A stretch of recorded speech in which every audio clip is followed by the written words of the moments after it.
morning, everyone, and welcome to a special edition of Up North Live Unscripted at 6:30. I'm Maya Engel, joined by Allie Baxter, and tonight we are hosting a Your Voice, Your Future virtual town hall. So it's on the impact of seasonal and vacation rentals on affordable housing across northern Michigan. So we have put together a panel that's working to figure out a balance between rentals and the need for more housing across northern Michigan. So the virtual town hall is going to be on ABC 29 and 8 until 7 o'clock, and then it'll be on our digital platform. So you can watch on Facebook, YouTube, and X until 7:30. So once we get to 7 o'clock, we're going to unfortunately have to say goodbye to our ABC viewers. But you folks watching on ABC, just head to our Facebook, YouTube, or X page, and you can watch the second half hour. So be sure to leave any questions or comments you have for our panelists too in the live comments. You can also send an email to our newsroom. I'll keep an eye on our email. But if you are watching on Facebook, YouTube, or X, there is a way to leave a live comment. So we will introduce our panelists here in a little bit. But just to give you a little background information on why this is the topic for our virtual town hall. So this is a follow-up story to a special report that you worked on and shared with us last month, Allie. Do you want to share a little more about that? Yeah, absolutely. So last month we did this longer story that we aired about affordable housing and the impact that vacation rentals may have on that. We are no strangers to doing stories on affordable housing here. And this was just an area that we hadn't explored in depth before. Do vacation rentals, which are also referred to as seasonal rentals, short-term rentals, do they have an impact on our housing stock here? And do they even have an impact on our affordable housing stock? So that story aired 2 weeks ago, and we do want to go ahead and play it for you guys again, just as a refresher of what we talked about. It's a conversation almost every community in northern Michigan is having right now. Does something need to be done about short-term, vacation, or seasonal rentals? They certainly have an impact on our year-round housing stock. That's because Northwest Michigan has 26% of the state's vacation rentals. I think we're making great progress. I think there's still a long way to go. Every community's progress looks a little different than others. If you ask them, it's all about balance. Some look to their northern Michigan neighbors to see how they're handling vacation rentals. People liked the Frankfurt framework. We just saw our neighborhoods disappearing. Josh Mills is the city of Frankfurt's superintendent. He says during the pandemic, the city noticed what once were affordable properties were being gobbled up by cash offers. It puts us in a quandary because major economy that we have here is tourist driven. We have our most beautiful place in America. I am proud to announce it is Sleeping Bear Dunes. Everyone remembers when Good Morning America said we were the most beautiful place. That's had an impact on us. It's had a positive impact on us, and I think it's had a negative impact on us. Mills understood there needed to be an incentive to encourage property owners to support families living in the area year-round, so Frankfurt implemented a tax break for them. Our voices were heard in Lansing. If northern Michigan is a region of tourism, Traverse City is understood to be the epicenter of it. Nice for people to have options because they have different needs and things like that, but yes, we do have a housing problem. Planning Director Sean Winter and his team have been working for the last few years on the city's master plan. Neighborhood feedback sessions confirm frustration that we heard. We have these large multifamily buildings that in the winter months are just dark. They're empty, they're not occupied, while people are struggling to find housing. And a lot of that is just so that they can be operated as short-term rentals. And it is true that some of those properties do go up for lease, but it's hard to lease a place from October to May when you need a place year-round. So it doesn't really help solve people's problems. The city's goal is to keep short-term rentals out of neighborhoods and only in commercial zone districts. But there's different types of commercial zoning, and only C1 and 2 have a 25% cap for short-term rentals. No cap on C3 and 4 properties means there's nothing stopping buildings from being completely made up of vacation rentals. And it's already happened. The apartments are called Trailside 45. Trailside 45 was marketed as an affordable housing option, but the building, which is in a commercial district with no limits, was sold in 2021, and its new owners flipped from rentals to condos. According to the city's website, there's 51 out of 74 units approved to operate as a vacation rental at Trailside 45. If we had in that district a cap for the percent of units, it may have kept a lot of those those dwelling units online as long-term rentals. While most communities are balancing their short-term rentals, in Charlevoix, Chamber Director Sarah Van Horn says it's seasonal homes that hurt their housing stock more. Halloween, just a little bit ago, you're hard-pressed to find a street that has multiple houses ready to give out candy because a lot of them are dark. So you think of just those little community things and those special days for people that are hard to provide when you have such a seasonal environment. Van Horn says this isn't a new conversation. She has meeting minutes from 2002 talking about a housing crisis. Are there any conversations that they were having in 2002 that are the same conversations that we're having now in 2024? Yes, a lot of the same conversations have been happening, which can be frustrating. So Van Horn says she encourages people to reframe the conversation and put things in perspective. You worry about a traffic problem, and there might be increased traffic on a street if new housing goes there, but then if it doesn't go there, you might have increased traffic by having to drive an extra 45 minutes to find a hospital that can serve you. Because it's about thinking bigger than your own property. I want to go back to that type of community. Maybe that's a little corny, maybe that's a little wishful thinking, but there's a lot to be said about having a stable community. In northern Michigan, Allie Baxter, UpNorthLive News. And you got a little sneak peek of some of the panelists in Allie's story. So again, we will hear from them after our first commercial break. But right now, we do want to show our question of the day. It is related to this entire topic, and we highly encourage you to vote in our question of the day. Leave any comments and questions in the comment section below. So do you think vacation rentals have a positive or negative impact on affordable housing in your community? You can see the live results. As of right now, 85% say negative and 15% say positive. So this is also something that our panelists can see right now. They are seeing these live results as well, and we will touch base with them on their reaction to these live results a little later. And we will pull this up again throughout the show. But for now, let's take our first commercial break, and then we'll be back in just a few minutes, and we will introduce all of our panelists and really get into the meat and bones of this town hall.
Welcome back, everyone, to our Your Voice, Your Future virtual town hall. Let's introduce our panelists, shall we, Allie? That's right, Maya. Let's go ahead and start with Sean Winter. He is the City of Traverse City's Planning Director. We're bringing them in one at a time here. And next we have Josh Mills. He is the City of Frankfurt Superintendent. And then we also have Yarrow Brown here with us as well. She's the Executive Director at Housing North. So guys, thank you so much for joining us, and not just for joining us tonight, but also sharing your valuable information with me just a few months ago as well, as we talked about some of these housing issues. Yeah, thank you. Thank you. So do you guys want to start just by telling us exactly who you are and what you do? We can start with Sean.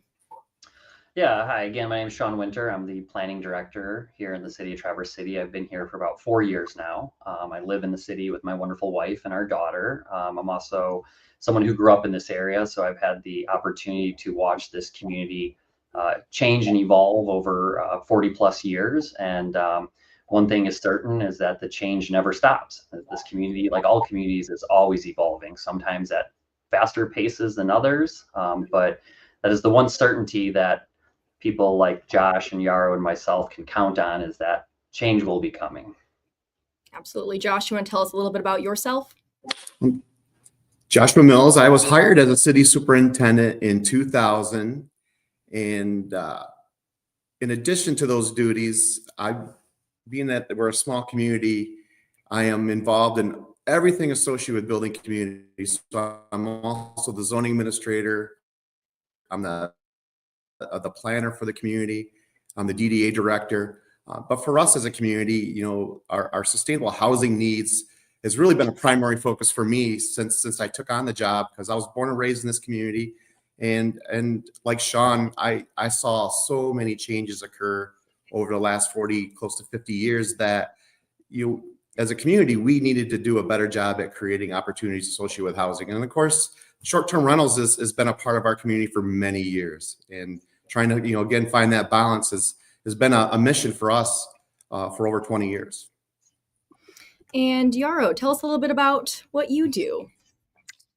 Thank you. So I'm the executive director of Housing North, and we cover the 10 counties in Northwest Michigan.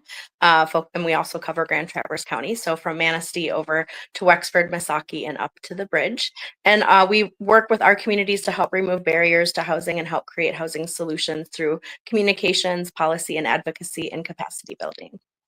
Well, thank you guys all so much for being here tonight for our virtual town hall. Let's get right into some questions. Allie, where do you want to start tonight? Well, I think before we get too far ahead of ourselves here, and Josh, you already said that term short-term rentals, but we do have some people joining us that may not exactly know what that means. Short-term rental, seasonal rental, vacation rental. So if you guys want to explain, what exactly is that? What are the stipulations that come along with short-term rentals? Well, a short-term rental, by definition for our community, is a dwelling unit that is being rented out for less than 30 days. And historically, Northwest Michigan coastal communities, they were commonly referred to as vacation rentals, and we've had numerous vacation rentals coexist in our community. But essentially, they're lodging units in our residential neighborhoods. Yeah, I would agree. Our definition is similar. It's a dwelling unit occupied for a period less than 30 days. We use short-term rentals as an umbrella term in the city to capture any kind of dwelling or occupation less than 30 days. And we break it down into two categories then. We have vacation home rentals, which is probably what people are most familiar with, where a whole house is rented out or a whole dwelling unit is rented out without the owner being present. And then we have tourist homes. So that's where someone lives in their house and they're renting out a room, but they're present. So the home is still serving a residential purpose. They're just renting a room out. And in our community, both of those do require a license, even in the districts where they are allowed. Mm-hmm. Yarrow, anything else you want to add about what short-term rentals mean to you? Well, I would just add that then seasonal rentals come into place. And I guess that would be those that, are the paying non-homestead taxes, or not here living year round, but have a home that maybe isn't rented out as a short-term rental, but is vacant for much of the year. Tonight we did ask our viewers, do you think these type of rentals have a impact, either positive or negative, on their communities and affordable housing as well? But what I want to ask you guys is, in general, do you think these rentals have an impact on our housing stock here in the region? Absolutely, they have an impact. I think we all agree on that. Early on, they may have been perceived as more of a positive impact because a lot of the short-term rental units, they're well maintained. There are really no other issues associated with those properties. And honestly, as a community, we've had pretty minimal nuisance components associated with our short-term rentals. But as time has progressed and the cost of living has further outpaced the living wage, what we've noticed is that the short-term rental market was just consuming what used to be affordable homes in our communities and our neighborhoods. So it really, over the last decade has been more of a negative situation in many of our communities because it's forcing our middle class and our working families out of our communities. Yeah, I would agree. I mean, in our community, it's much the same historically. We've had vacation home rentals for a long time. They were few and interspersed throughout the community, and there was kind of two marked increases that we saw. One was the proliferation of the hosting platforms like Airbnb, where now anyone could easily market and book their property. And then the second uptick occurred starting in 2020. There was a huge market in this area. We in Northwest Michigan were deemed to be one of the safer spots in the state for caseloads. And you wouldn't know a pandemic was going on if you walked around downtown that summer. There were so many people here, but people's preferences were not to stay in packed hotel rooms. They wanted to be isolated into that. So that created a market that we saw a lot of homes being bought up for that purpose. It made a lot of sense to the investors at that time. So the drawback to that is, again, it was creating a more competitive market for the housing. And as Josh indicated, our wages weren't able to keep up with that housing costs. And a lot of people started getting displaced as a result. And I know we do want to hear from Yarrow on this. We do have to go ahead and take our second commercial break. So when we come back, I know Yarrow has shared some data before on this. So maybe we can talk about the numbers when we come back from our first commercial break. We'll be right back.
Well, welcome back to our virtual town hall tonight on affordable housing and does it impact our housing stock here, especially affordable housing in northern Michigan. And so right now we left off where we wanted to talk to Yarrow about the housing stock here, if vacation rentals and the influence of them in our communities impact our housing stock. So Yarrow, you had shared some data with me before about a month ago when we met and did an interview.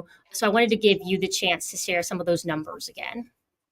Yeah, so our region, the 10 counties, holds about 26% of the entire state's short-term and vacation rentals. So it does have a huge impact on our year-round housing stock. And we already have a shortage of housing. We only have a 0.7% vacancy rate for housing in our region. And I think in Grand Traverse County, it's 0.4%. I can't remember Benzie off the top of my head. But given that, and then anytime a rental, a year-round rental is converted to a short-term rental or units are built that aren't for year-round housing, we do see that impact. So at Housing North, one of our policy priorities is to mitigate the impacts of short-term rentals. So really working with communities like Traverse City and Frankfurt and others that are trying to create that balance and figure out where they do want short-term rentals to go. And I think Sean alluded to this, it's impacting our neighborhoods mostly where, and Sarah Van Horn mentioned this, where no longer is it that same residential feel. We have what's dark house syndrome. So we're working really hard to encourage communities to focus first on the needs for year-round housing and then where vacation rentals or short-term rentals could or should go to balance that. Well, we're going to move on to some questions now that deal with the history of short-term rentals in our area. And honestly, I had a lot more questions for you guys about this, but a lot of you have already touched on it. Sean, you touched on, the rise of Airbnbs and Verbos and kind of like that online short-term rental sphere. And then Josh, you said as well that we've always had this history of here of having short-term rentals. You've had cottages and vacation rentals for families going back for decades. So, my question for you guys now is, when did you realize, that key word that we talked about, balance? When did you realize you needed that balance between having a year-round affordable housing for your community, but also knowing that you needed some kind of lodging for tourists as well? Josh, we can start with you. For me personally, it was in the late 90s after I graduated college. I was going to start a family. This was even prior to me accepting the city superintendent position, but we were trying to find a home for our family, our young little family, and we wanted to stay in the community we were raised in. And we looked, and it was such a struggle even back in 1998, 1999. So for me personally, that mission started when I was hired in 2000 because I couldn't afford to live in the community I grew up in. And I certainly wanted to raise my children in this community because of the quality of life amenities that I was able to experience. I wanted them to experience that as well. But unfortunately, I had to move 12 miles out. So when I was hired as the city superintendent in 2000, that was a primary focus for me personally, just because I was living, the obstacles associated with housing, So for us, we went right into, initiating some zoning reform, with a complete override of our zoning ordinance in 2011. We adopted ancillary dwelling units. We allowed duplex units. So we were kind of ahead of the curve, trying to create more opportunities for housing. That dates back, well over 20 years ago. But as time progressed, the need certainly was enhanced and became more significant. And as John alluded with the really significant boom of short-term rentals during COVID, people were flocking to this area of our state, and he's right. It didn't look like we had a pandemic going on. It was very busy, very bustling, but it's been an ongoing thing for us in our community, just to try to find that balance, and that's been our primary focus. Short-term rentals and vacation rentals, we kind of put on the side. We were monitoring them. We knew we needed them. We don't have enough lodging to meet the tourism demand, but our primary focus was updating our infrastructure, creating a sense of place, creating more amenities that would enhance an improved family environment. And that has been our focus for the last 20 plus years. Right. And we do want to hear from you as well, Sean, but I think we're going to do that. We're just going to take one more commercial break here, and then we will hear from Sean for Traverse City's perspective. And this is the last commercial break, then starting at 7 o'clock. Again, we will be on our digital platforms, Facebook, YouTube, and X, uninterrupted for the next 30 minutes, but we'll be right back in just a few minutes.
Well, welcome back to our virtual town hall. We are getting pretty close to 7 p.m. where we will go off the air and only on our digital platform. So, Sean, we will get back to you because we want you to have the full time to answer that question. So just in our last 30 seconds here, we're going to go over some of the comments we've gotten so far in relation to this question we've asked tonight. And again, our question of the day is, do you think vacation rentals have a positive or negative impact on affordable housing in your community? An interesting comment on Facebook from Steven. He says, vacation rentals need to be taxed like hotels, and that money used to help develop attainable housing.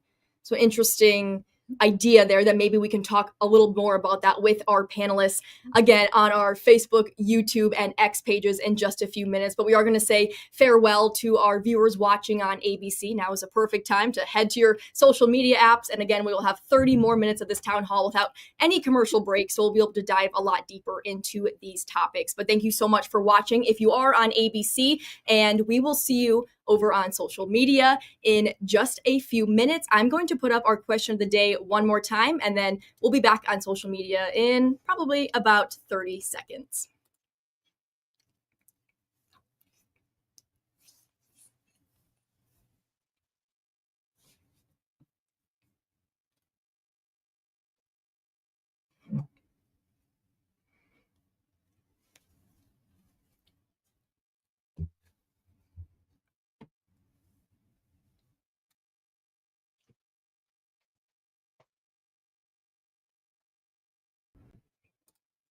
All right, everyone, welcome back to our virtual town hall. We are now just virtual on Facebook, YouTube, and X. So again, no commercials. So I feel like we can really dive a lot deeper into these conversations. But let's pick up where we left off on the ABC side of things. Sean, when did you start to realize that balance was key between rental units and year-round housing in Traverse City? I mean, that's an awareness that predates my time at the city. To be honest, they've been working on that since before I've been working here. And similar to the piece you ran with the planner in Charlevoix, I have meeting minutes from 2004 where they were talking about affordable housing then. I remember anecdotally visiting my great aunt and uncle who had just bought a house in the central neighborhood in the late 80s and being in the back seat riding home with my parents and hearing them talk about, can you believe they paid so much for that house and for what? You know, like, so high cost of living has been something that communities like ours up here have been dealing with for some time. So as I mentioned earlier, it really was kind of like the proliferation and the investment in the short-term rentals that we saw occurring that really started to raise some concerns with city staff, elected officials, and community members as a whole, you know, and we were starting to see it impact economies and businesses that weren't able to hire people. A lot of times we talked about our service industry workers. We have a big service industry. We're now seeing it impacting other aspects of people's lives too. Like we have plenty of people that we work with here on staff who, when they have to cancel dental cleaning, they have to wait 12 to 18 months because the dentist office can't hire enough hygienists because of housing. So like basic healthcare needs are being impacted by the lack of our housing. So yeah, it's been something that's been going on for quite some time. And I just want to point out, you know, short-term rentals are associated with tourism. And I'd like to acknowledge that tourism has always been a part of our economy ever since the non-native settlement happened here. We used to have wharfs in the bay, not only providing dockage for the transportation of goods, but steamships from Chicago bringing tourists up. The lumber industry went away. Sadly, our fruit production industry is starting to diminish, but the tourism has remained pretty solid through there. And I just want to add, because I think there's a perspective that needs to be embraced. We went through our master plan and we purposely did a chapter on sustainable tourism. It would be derelict of our duties to just bury our head in the sands and not talk about it, because it is a part of our economy and our identity. And when we polled the public through that, most people thought tourism made up 50 to 60% of our economy. It's really more like 26% when you combine indirect costs, you know. So it's not just tourism that's impacting all of this, you know. But my fear is when communities on sticky issues like short-term rentals, instead of trying to work with them and regulate them in a way that meets the needs of their community, when they just dig their heels in and ultimately prohibit it, that's when at times the state legislature steps in and preempts local control and says, no, you're going to allow these. You can't prohibit them. And that's not a good fit for communities like ours. So I would encourage communities to to keep having those conversations and working on identifying what is that appropriate balance. And I think in our communities, we are experiencing a time of rapid growth and development right now. And a lot of that is bringing change to the built environment that people are used to. Change brings uncertainty. And I think a lot of people are seeing this development occurring for tourism, which isn't directly impacting their everyday life. So the change is occurring and they're not really getting much of a benefit for it. You know, a lot of our multifamily structures that are being built right now are just all short-term rentals. So that's an impact that's not really matriculating down to our residents at times. Stuff like that. Yara, is there anything you wanted to add to this question? I don't think so. When we get to the point of solutions, I think I'll share some points about how I think we can maybe help mitigate these impacts. Well, perfect. That's exactly where we were heading.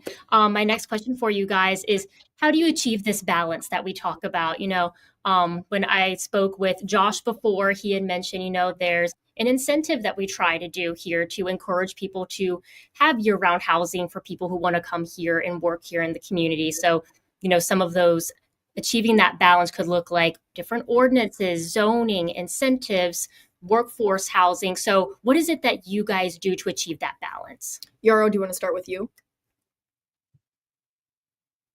Sorry, I'll just start in the broader picture and mention Charlevoix. We do have a deed restriction program just for year-round housing that was launched in the city of Charlevoix, and we're looking to grow and expand that to other communities.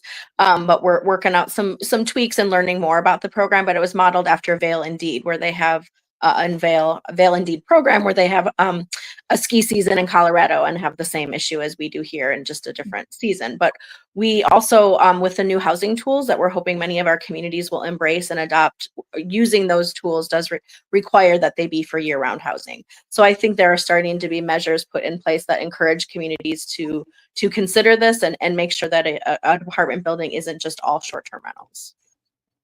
Yeah. Sean, what about you? Yeah, I think one of the best steps the Traverse City has done is they have prohibited the short-term rentals from the residential neighborhoods. So that keeps them more intact. Those tend to be bigger dwelling units than, say, a condo unit. Bigger dwelling units tend to draw bigger crowds to stay there, which then tends to draw more nuisance issues. So I think by limiting to the smaller kind of multifamily units, we nip a lot of that kind of in the bud in that regard. So yeah, that's about it. And Josh, Allie kind of already mentioned that in Frankfort, there are some incentives for year-round housing owners. Do you want to talk a little bit more about that? Yeah, so our state legislators have heard our voices. So at the end of 2022, Governor Whitmer signed into law a series of legislation that would allow some tax incentive opportunities. And we as a community were able to take advantage of that. So in 2023, we adopted an attainable housing district, which is our entire M22 and Main Street corridor. This will allow a private property owner that is going to provide rental housing to our workforce. They have to fall within the 60% to 120% of the AMI. They have to charge rent that's based on a table that's provided by MISHDA based on those guidelines. They have to do an initial $5,000 investment on the property, but if they fulfill all of that criteria, they are eligible for up to a 50% tax break for 12 years, for up to 12 years. You know, that's kind of really close to the equivalent of a non-homestead. And, you know, and Jarl can attest to this. That was really what we were trying to push is anyone that's creating rental housing for our workforce or people that fall within that income category, you know, let's give them a homestead exemption. And Lansing didn't really see it that way, but they were able to create some other opportunities. So we were able to take advantage of that. So that's another tool in our toolbox. And I mentioned earlier, we did a significant focus on zoning reform. And a lot of that dates back to 2011, where we increased our building heights, created more mixed use opportunity, allowed duplex units in all of our residential districts, and then permitted ADUs. And our goal with the ADUs was we saw a continuing shift, you know, helping our aging parents, having them close to us, but also our adult children in trying to coexist and be able to afford and live in paradise. So we were really hopeful that this was going to create some opportunities, and they have for us. But again, putting a lot of focus in creating this balance. In 2018, we started the process to create a housing commission. We finalized that in 2019, and that we continued with that work by adopting a nonprofit community land trust. And we felt that putting those tools in place and those groups in place is going to allow us to be in a better position to take advantage of any other grant opportunities that may exist, collaborate with our community partners. Our community has been amazing. It's been a lot of fun the last 5 years because through the due diligence and hard work of our housing commission and our land trust, we have 12 new apartments that are affordable. We have 4 new homes that are sold and being bought. And those homes, because of the land trust model, they will remain affordable homes in perpetuity because we essentially put a deed restriction on the property. The land is owned by the land trust. So the homeowner is able to gain equity in the home, but at a point where they need to sell or upgrade, the property remains with the land trust. So it becomes available to another family that falls within that category. So, as a community, we've laid the foundational elements to allow us to be more successful. But, getting the community involved, when you start having these conversations at the local restaurant or at the coffee shop, and you start talking about, especially our retirees, they've come to expect a certain amount of quality of life. And they're starting to realize that that's being impacted with our inability to create housing for our workforce. Their favorite restaurant's not open every day. I mean, we all deal with this in our day-to-day lives, but when we start, you're creating these conversations, some of these folks have an aha moment and they get involved. And we've been successful in creating some funding opportunities that allowed our projects to be affordable. So, I mean, our mission is far from done. We're continuing to move forward and create more opportunity. I have the privilege of serving on the board of directors at Housing North, so I get to work with Jarl. We get to go down and talk to our legislators and really stay focused on really telling the story of what our needs are as a community. That's going to expand into what we need to do as a region, as a community to enhance skilled trades opportunities for our youth and how we do a better job at delivering that and creating those opportunities because there's also a supply and demand component. I mean, the cost of construction right now is pushing $500 a square foot for certain development, but the average is around $300 a square foot.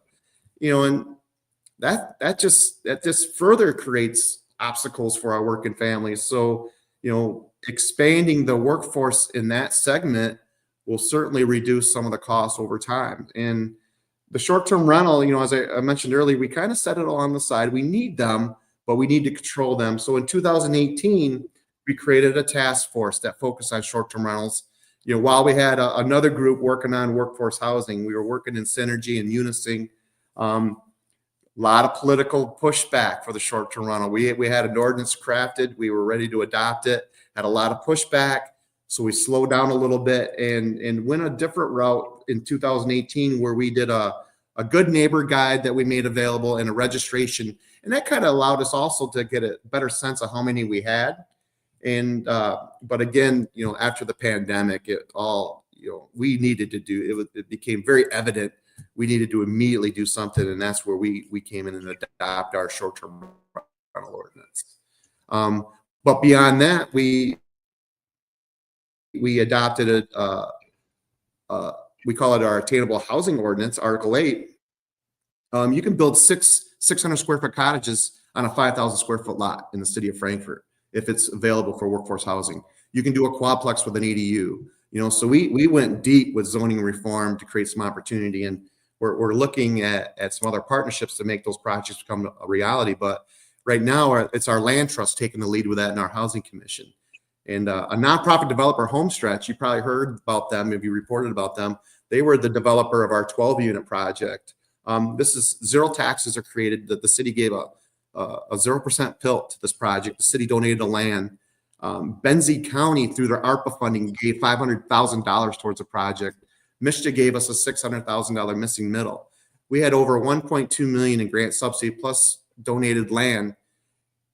And that's what made it affordable. So that's the reality we're living in with constructing these units is it's more than just building them. It's creating some very unique partnerships, and essentially you got to subsidize them to the tune of about $100,000 to $150,000 a unit. And you know, Yarrow and I are hammering our legislators to create some opportunity to have them really look at this in a big picture standpoint, because if we can do a better job at creating housing opportunities, our people are going to do better. They're going to work harder. They're going to have income tax created. There's just the quality of life is just going to, you know, significantly improve for all. So, you know, like Sean stated earlier, I could talk about this all day long, but I feel great where we're at as a community, but we're nowhere near where we need to be. I mean, our housing shortfalls, we'll be chasing housing in perpetuity, you know, for an eternity. But we're doing an amazing job. What Yarrow's doing with Housing North is a testament to the dedication of this region. And I know Lansing, the state of Michigan, is looking at this Northwest region, you know, as we, I feel we're taking the lead with it in creating a lot of opportunities, especially for our rural communities. So, I mean, I applaud what's going on in our communities, and there's been so much amazing synergy created that we're going to get through this. It's going to continue to take time and diligence, and we need funding. Mm-hmm. Yeah, and I have to agree. I mean, first I want to commend Josh, his appointed and elected boards, his community, because in our region, they really have been leaders. For a small community, they are mighty on the housing ecosystem reform. The first time I met Josh was at a roundtable with Traverse Connect, and he actually had to leave to go to his council meeting. And he said they were voting on all this zoning reform. And when he told us what it was, I was there with the planning commission chair and another planning commissioner who sits on the city commission. And we all looked at each other like, well, that's what we're proposing right now. And they're already voting on it. And we're like, Josh, how did you get to that point? He's like, the pain got that bad for the community. So it would be nice if we could address these needs of our community without getting to that point of suffering, you know, and we can be honest and diligent about what needs to change. Because Yarrow has a great analogy that, you know, there's many levers to the housing ecosystem, and everything that we do is manipulating one lever. You know, there's no panacea here. The work is never done. It always takes work, input, effort, and things like that. Josh mentioned a good thing too. You know, there's a scenario through our tax law where, you know, if I own a dwelling unit and I'm not living in it, I'm going to pay about 40% more in taxes. And I can rent it long-term for what the market can bear, or short-term and get a lot more overhead. It's like we're almost incentivizing people to operate on the short-term rental by penalizing through taxation the fact that it is a rental and not an owner-occupied house, which is unfortunate because when you look across the nation, like people are renting more and more, and for different reasons than maybe 50 years ago. You know, the whole stigma with what a renter was as a transient individual it's just not the reality anymore. So I think some of those laws need to evolve to to meet that need. Now, Josh is right. The state is not very keen on getting rid of that homestead exemption, but they have put some other tools in place. We have not implemented as many of them here as Frankfort has. Again, you know, just again commending that community on their successes. But that's just a matter of, it's not a lack of will. We just have a lot of priorities, a lot of irons in the fire right now, and so we're trying to just get through the list of all the stuff that we're trying to accomplish here.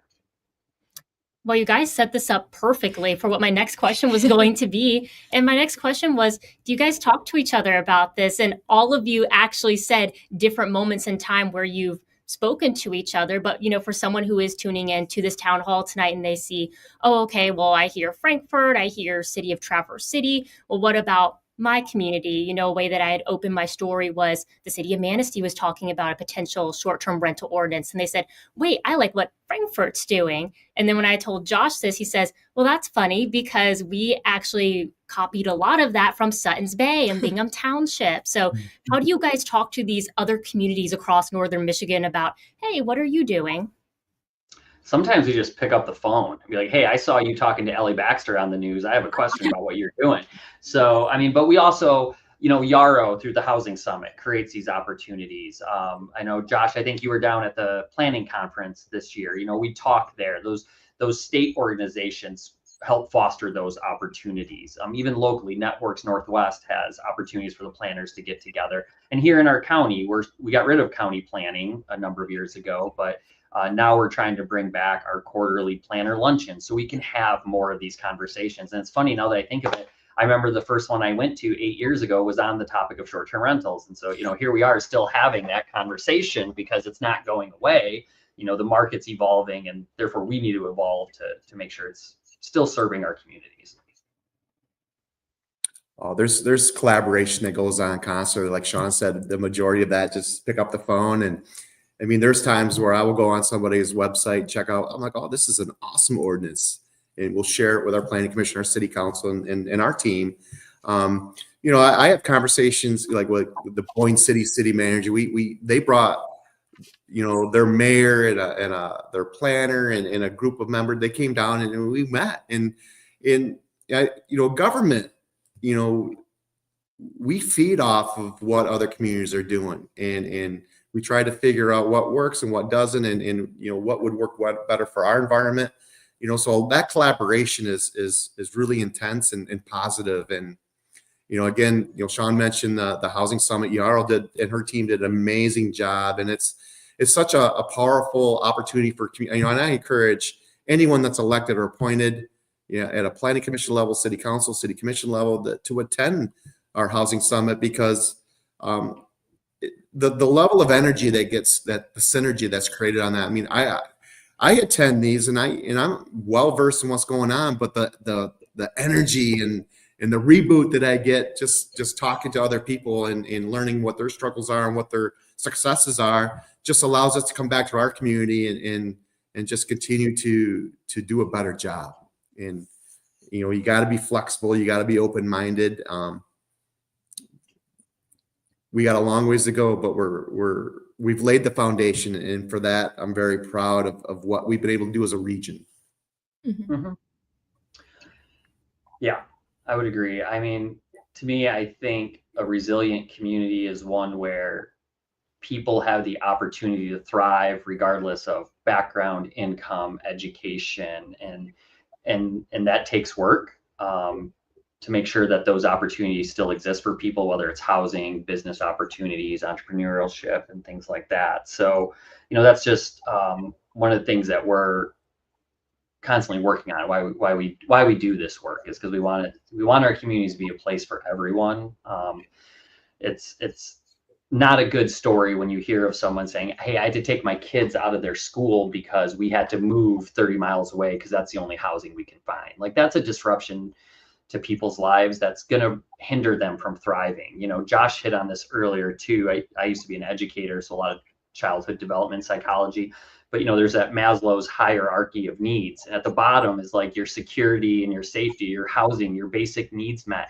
If you can't meet those needs, you can't expect that person to thrive beyond that next level, because you have to have that foundational security in your life. And that's, again, what we're trying to make sure exists in our communities. And Yara, what about you? Because I know you're in a pretty unique role where you're literally representing 10 counties right off the bat. So we know you're having those conversations. I would just add that each of our communities has some sort of housing advocacy or collective that gets together too, monthly or quarterly. And I think that's also a conduit to share information and exchange new ideas. And then we are now the regional lead for our statewide housing partnership, and there is a regional plan for our 10 counties. So people can get involved there and learn more, but that's also a way that we share out updates and information and highlights from the state and other communities to those housing advocates, developers, and partners. And a lot of that information that we've mentioned tonight is all on our website. So feel free to check those out if you want to learn more. But if there are housing advocates out there who want to learn more, we can always direct you. And then really, we're just always sharing new zoning codes or working with our partners at Michigan Association of Planning to figure out what are those best practices, around housing that we can share with each of our 10 counties. Now, each of you have mentioned tonight that you have been involved or attended, a conference or had these conversations at the state level about, hey, what do we do potentially about short-term rentals? Is there concern? I know I have talked to each of you about this. Is there concern about a statewide regulation? Yeah, or a statewide prohibition on regulation is probably what we're more afraid of. I think communities, I'm sorry, Traverse City is not the same as like, say, Mayo. Like they're very different communities, and therefore their regulations on these issues will probably need to be tailored to their community. So we typically on the issue of short-term rentals would not like to see the state take that away. But that's going to take everyone playing well in the sandbox together to make sure that the parents don't take the toys away from us. So we have that behooves us as communities to be responsible with that authority that we have and make sure that we're doing that. Yeah, I echo what Sean is saying. That the state of Michigan's been a really great partner in a lot of endeavors, but our local units of government should have the responsibility of determining how we zone our communities. And it's an interesting dynamic when the state comes in and is telling. I mean, really, if you were to dissect any zoning ordinance, the way it's written, short-term rentals are a complete violation of that. But as a community, we kind of looked the other way for so long that we made it more of a legal non-conforming use within our residential districts. Which again, we have a police power short-term rental ordinance, which is not a zoning ordinance. So it gives us a little bit more of an enforcement component. That's the direction we went as a community. But yeah, I agree wholeheartedly with Sean. The state really needs to stay in their lane. I mean, I don't want to come out and be that bold, but I feel we know our communities better than the legislators. But giving us resources and tools, that's the amazing synergy and partnership we got to have with the state. Mm-hmm.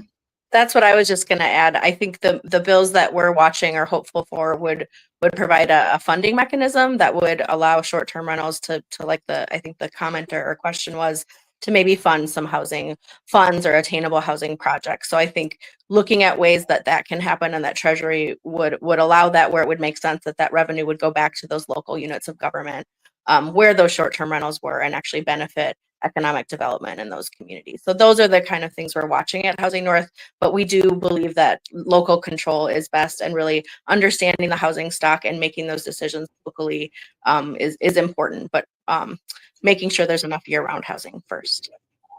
Absolutely. Yeah, and I think to the question or comment that you read from online earlier about taxing them, I think it's worth noting that we don't have the authority to do that at the local level. That would need to be granted to us from the state. And right now, the only lodging tax that can be levied goes directly to the CVB, the Convention and Visitors Bureau, or in our case, TC Tourism, which then uses it to promote the area more. Now, I'm not taking a slight on TC Tourism, but the state has not given us a tool where we can use some sort of tax revenue that's collected to help us pay for our infrastructure that gets heavily used in our summer months, now expanding into the shoulder months too of heavy usage. And many states throughout the country do allow that to help cities shoulder that infrastructure burden without putting it all on their residential taxpayers. And so those are some of those tools and opportunities where we at the local units of government can work with our state legislatures to find meaningful solutions that help balance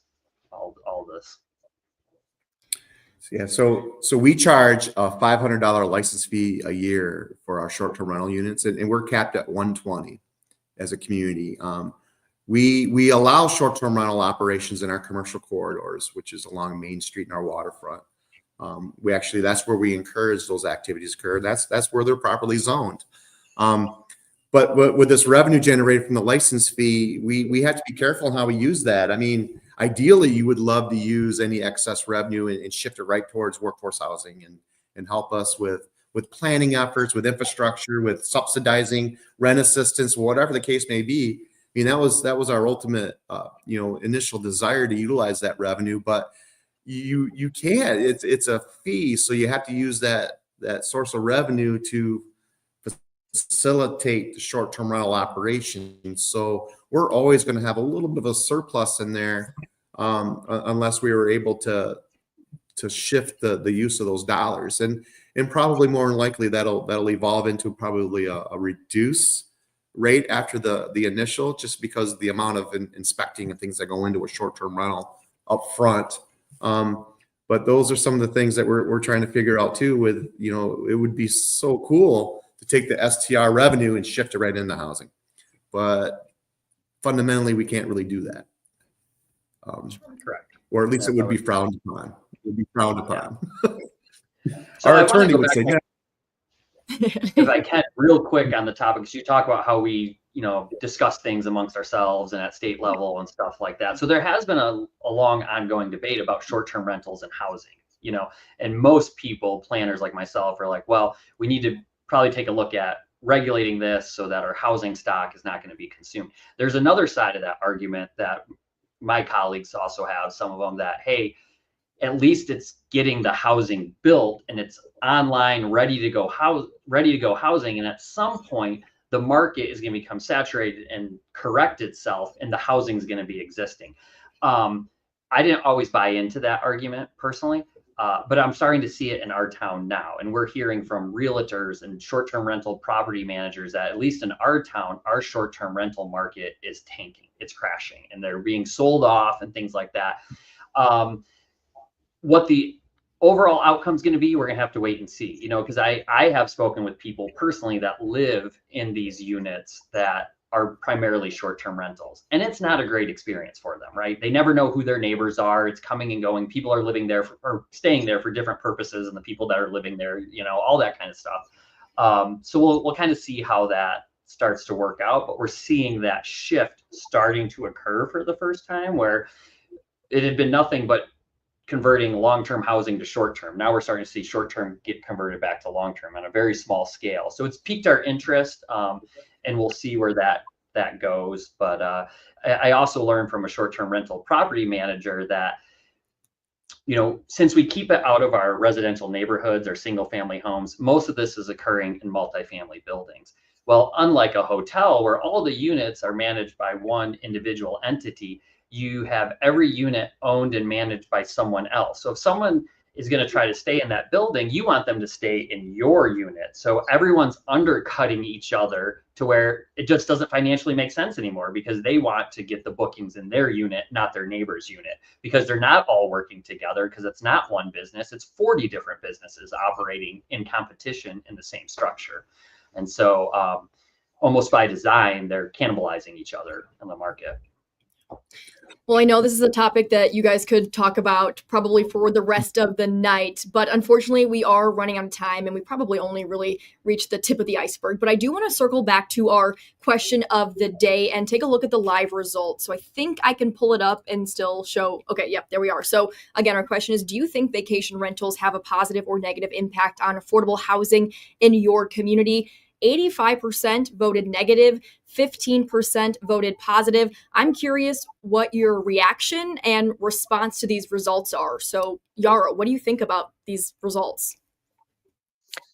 I'm not that surprised. I think this is, you know, what I have been seeing. I guess I expected it to be maybe a few more people on the negative side, but I think this is, you know, there is a need for short-term rentals, and they don't always have a negative impact. But I think, to Sean's point, you know, the market is getting better, and I think in some ways it could balance itself out. But I'm not that surprised, and I think it's just important to keep the conversation going in these communities. Yeah. What about you, Josh? I'm not surprised at all either, and I agree with Yarrow. I thought it would be a little bit on the higher side, and you know, maybe this poll would be a little different 10 years ago, maybe a little bit more closer to 50-50. But yeah, I think people, you know, post-pandemic, it's families are struggling. A lot of people are working multiple jobs, and you know, we live in paradise. It is an amazing place to raise a family, and we have excellent medical opportunities. Our schools are amazing, you know, so we have a strong foundation for our communities to attract families. So you know, I'm thankful that a lot of the short-term rental units in our community are owned by folks that eventually want to retire here, you know, so there is an end with a lot of the short-term rentals that we have. There are a few that are they're just strictly businesses, that the people that own them never spend a night in them. But again, the majority of them are people that love the community. They want to be a part of the community. For them to be able to afford the community or earn a little bit of an income while they're not here, they go the short-term rental route. And we saw our short-term rental cap from 120. This year we had 113 licenses issued, so we're seeing a reduction as well. I'm going to monitor that closely just to make sure everything is going in accordance to the ordinance. But yeah, I think people have gotten to the point where we really need to shift our focus and doing a better job at creating opportunities for our families and the people that we depend on for the quality of life and why we live here. Sean, what are your thoughts on our results? Yeah, same. Not surprised by this at all. Maybe surprised that 15% is positive. That's that high at this point. I think the sentiment would be different if this, rapid proliferation of short-term rentals was matched by a proportional proliferation of attainable housing for our residents. But that's not what's happening right now. And in fact, the imbalance is causing housing to be even more unattainable for them.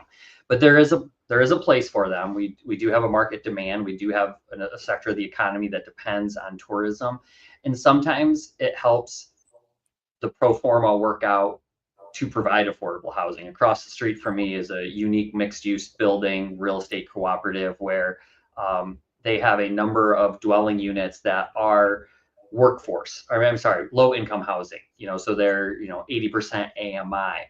They're able to do that because they have another handful of units that they use as a short-term rental. So the short-term rentals in the building are subsidizing the affordable housing in the building.